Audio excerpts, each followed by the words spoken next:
Sport ou lecture, pourquoi choisir quand on peut faire les deux?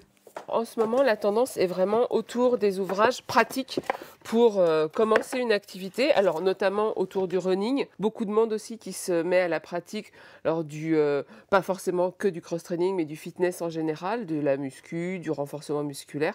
Et c'est vrai que des ouvrages généraux et des guides pratiques, c'est vraiment ce qui est un peu dans la tendance du moment.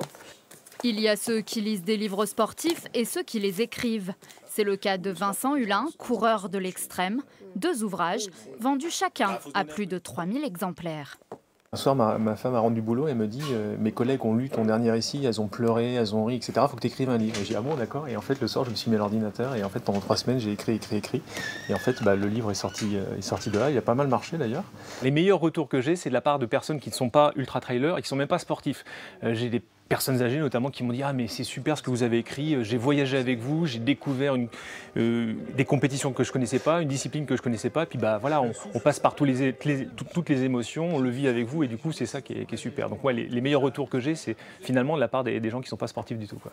Renaud Lavillenie, Brian Joubert, les champions de la région publient aussi. Dépassement de soi, parcours de vie, le sport est presque anecdotique, comme pour Philippe Croison, où l'humour se mêle aux performances. Dans son dernier ouvrage, il revient sur le Dakar et ses souvenirs avec son copilote. Il me demande de lever le pied, puis au début, il me demande si j'ai bien la voiture en main. Je dis non. Et surtout, l'anecdote qui m'a marqué, c'est ma mère, avant de partir au Dakar, elle me dit « Surtout, mon garçon, tu reviens entier. » Je vais avoir un problème, maman. Je dis déjà... Et ça marche, 12 000 exemplaires vendus. Quand le corps et l'esprit s'allient, le succès est forcément au rendez-vous.